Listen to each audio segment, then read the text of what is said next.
Hey folks, I'm back now for the finals of WEG. This was played a very long time ago, but they were very good games. I've been very busy since. It's a Grubby Moon final, and that's really the final everyone wants for every competition, I think. Grubby Moon, obviously two of the most popular players in the game, and whenever they play they have spectacular matches. This is a game on Twisted Meadows. Generally, actually it's people say it's pretty good for Orc, but I think it's pretty easy for Elf if you go for a Huntress build and then either go for a sneaky Ancient Protector push or something of the like. And so I think there's certainly many options open in this game, and I think certainly it isn't as imbalanced as many people think. For example, I think the next game's on Terranistan, and that's very much an elf favoured map, so we'll have to see how things go. Meanwhile, Moon not going for a fast altar, so we will be seeing a tavern build. Generally the only decent strategy for elf versus orc as a tavern build is beastmaster first. Beastmaster hunts, and then you stay at tier 1 for a very long time. You have to get that expansion up. The expansion is so critical, and then you can go for a very late tech. Really, that's the only strategy I can think of that's tremendously viable. This is the finals of a major competition. Moon might be trying to innovate, who knows, and we'll have to see exactly what he goes for. Moon is going for some very early scouting as well. I'm not sure if he had something planned, if he had scouted the right way, maybe putting up an early Ancient of War in Grubby's base or something. Generally you go a bit earlier than that, but Grubby actually saying the cast is a bit too loud, you can hear what's going on. That does occasionally happen. Unfortunately, Grubby doesn't speak much Chinese. I've seen him try, and it's not particularly interested. He's not particularly good. So I think probably he will be okay, because this is just being cast in Chinese. And obviously, in the interest of fairness, though, he will be making everyone aware of this. And Moon now getting this one wisp here. I guess he wanted to scout out this to check Grubby wasn't in this position, so he can know that this can be the place that he expands. I assume he's going for Beastmaster hunts, because we aren't seeing a Ancient of War yet. And yes, there's the Tree of Life very early at 1 minute 49 there. Such an early expansion there from Moon. I can't even believe that, really, and that expansion is so critical. I think there was a game, Moon versus Lin, where actually he went Beastmaster first, and he did lose his expansion, but then he went for this crazy Ancient Protector push, and it turned into a base race, and he just managed to win it in time. It was a crazy game, but Moon now just waiting to get his Beastmaster up, and Grubby meanwhile doesn't look like he's going to be creeping us out. Grubby has a very nice timing actually for this. He chooses Windwalk just at the last second, so he can pick up his units, and then actually he hasn't gone for this game, but he can, if he goes for Windwalk just at the last second, he can actually use the same Windwalk to start his creeping as well and somewhere else, which is very nice. But Moon, obviously with no hunters at this point, and I assume that's what we're seeing. We're seeing hunters also. I assume we're going to see Ancients of War any second now, but obviously with no hunters, really can't do much creeping, and so it's best just to go harass, and that's exactly what he's doing at this point. Some very nice play here by Moon, managing to keep Grubby a bit busy at this point. And meanwhile, Moon with this very low wisp, getting harassed by the grunt, and I'm not sure where this grunt's actually going. I'm not sure where what he thinks he can do, unless he's hoping to to block off Moon, but that's not what he's managing to get at this point. And Moon putting up one Ancient of War here and a second Ancient of War here, obviously both for creeping purposes later on if he needs, and it's not too critical to have those Ancient Wars in your base. And Beastmaster still obviously 0 experience, it just needs to harass, and Grubby going for a tech right now, and creeping out as well, and looks like Moon's going to try and steal one of these creeps, and doesn't manage to steal that first one. Grubby did manage to get the experience for it, but Moon is now actually coming in. Has that one Cool Beast is gone, but the second one does come in immediately. Doesn't manage to steal the experience on that one either, but Moon brings out a second Cool Beast now, and Cool Beasts are actually fantastic against grunts. You wouldn't necessarily think it, but they work so well. They're so mobile. They're just really good against taking out those grunts. And so Grubby being forced to run his grunts away, despite the fact that it's 2 Cool Beasts versus 2 grunts. And very low experience still on the Spade Master. Grubby managing to pick up the boots, winning sort of the click wars. Obviously it's not a ping battle in this case because it's a land game, and Beastmaster just managing to sort of support his harassment on Grubby and just keep Grubby busy. Grubby's going for very early War Mill. This is very important as well. Actually, Moon's expansion is finished. You're probably going to creep that out as soon as possible, but that very early War Mill is so important because there's a couple of things you can do with Beastmaster first, but one of the best ones I think is if you just go, if you don't even tech, you just go for sort of your expansion, and then you go for some crazy push, and you can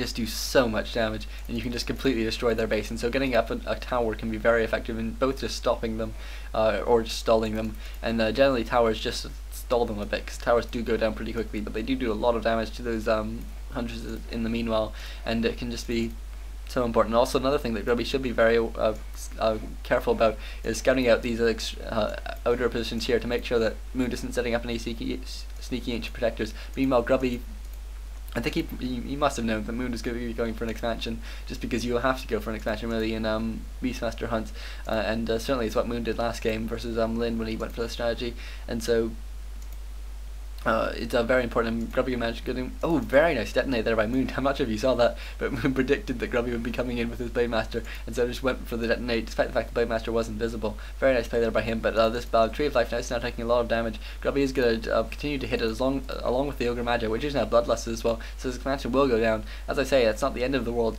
but Moon will need to rebuild, and rebuild it quickly, because you can't really fight a tier 2 orc army with just tier 100s, especially 0/0 tier 100s, and if Grubby does decide to go for a Wyvern, then you just throw in a couple archers as well, and they very nicely counter them, and obviously with 2 inches of war you can get those huntresses pretty quickly. Level 2 now on the Beastmaster, so Hawk once Moon is the mana will be very nice as well, and I think we'll probably see a Wisp coming in for an expansion, maybe not quite yet, but looks like Moon's actually going to do some more creeping as well. And yeah, here's a Wisp actually here. Gonna be putting up that expansion as soon as possible. That expansion, I can't overestimate or overstate its criticalness, just because if you don't have it, then things can go really badly for you really quickly. Grubby obviously going for his late tower, a bit of a late tower than he might have otherwise gone, because he knew that Moon was preoccupied and creeping, wouldn't be pushing them immediately. Actually going for a Torrent Chief first. That's a bit surprising. Obviously Stomp is alright against it. Shockwave's actually alright against them as well, but I tend to think the Shadowhunter is a bit better. Certainly if I ever play versus this, I go for Shadowhunter, I go for Serpent Wards as well, and that can be very effective combined with either Hex or Heal depending on your situation, and that can be that's a pretty powerful strategy that lots of the pros do, and certainly I think Beastmaster Hunts is really strong. If you haven't ever played it against Orc, I'd definitely recommend it on a big map like this, but certainly if I ever started playing on Twisted Meadow against an Orc, I didn't care about having fun in the game, I just wanted to win, I would definitely play Beastmaster or Beastmaster Hunts, because it's such a strong strategy, and it's really not something you see that often, and you can catch your opponent a bit by surprise as well. But we're now going for an Ancient of Wonders as well. I suspect he wants those clarities, as well as a couple Moonstones perhaps, if he goes for a bit of a push and needs more moon juice, but he is just now putting up his 4th moon. Obviously that Tree of Life is going to provide the 50 food if he really needs it, but well, perhaps he's going to push into upkeep, or perhaps he's just worried about losing his Tree of Life to Grubby scouting, because Grubby probably will scout that expansion pretty soon, and meanwhile a very strong push here coming in from Moon. Obviously the glaives of Hunters are just so strong in taking out anything that tries to repair the building you're attacking, and you can see these 2 peons will go down if Grubby doesn't micro them, and it looks like no, he loses one, but he manages to micro the other one, and so that's very nice for him. Grubby loses his shop as well. Obviously that's going to be very bad for Grubby, but Moon just decides to TP out at this point. Obviously he really just needs to play for time at this point, just to get his expansion up. He has just now finished now, and we'll be able to that will be very nice for Moon, because it's going to mean that that he will be able to finally get an economic advantage after a very long time of being sort of an economic disadvantage, considering how early his first Tree of Life was, and the fact that he lost it before actually doing any creeping. And Grubby is now scouting out this expansion, and actually yeah, he has now scouted it out, and Grubby might decide to wait a little while before attacking, just because he doesn't yet have the full benefits of tier 2, and he doesn't really want to fight a battle that he probably won't win, and actually pick up Rune Bracer, it's a really bad item, I'll have to sell it, and maybe pick up Heal Scroll or something, and Tome of Agility +2, that's alright for the Beastmaster. I'm not picking up anything, just have a Scroll for the Beast, but that's an alright item. Actually it's better against Beastmaster Hunts than it is against most strategies, but it certainly is not brilliant. And Grubby rebuilding a tower now, obviously he just doesn't want to be pushed, because that's really sort of where the strength of the strategy lies, is forcing your opponent to fight before they have sort of their ultimate army. And Grubby now being forced to rebuild this Voodoo Lounge with 3 peons, just because these 2 Quill Beasts have come in. It's very nicely very nice for Moon, just keeping Grubby's economy busy, and Moon actually faking a TP in just by using his Staff of Teleportation, and using that time to ring in his Hunters as well, just to keep his expansion alive. But Shockwave now being used by Grubby, so he has picked that as a second skill, and so that's very nice for him, just because Shockwave obviously is very good against hunts, which if you have enough of them, just because they have a large enough footprint that it can go pretty well for you. And Grubby being forced back 1/1 upgrades on his raiders actually, and Moon now being forced to move back a bit. He doesn't have a TP on him, and so might lose his Beastmaster now. He does have a healing scroll, but doesn't even bother to waste it because he knew that Beastmaster was going down anyways. And I imagine Moon will just tavern it back because he does have his expansion up and running. He does have a fair bit of gold to him. He is obviously obviously mining 20 gold a second. So buying back his Beastmaster wouldn't be overly expensive. And Grubby will manage to take down a couple more Huntresses, and will manage to get his Torn Chieftain pretty close to level 3, and his Blademaster pretty close to level 4. But his Beastmaster is now back. We'll probably want to go straight back to his base to heal up quite quickly.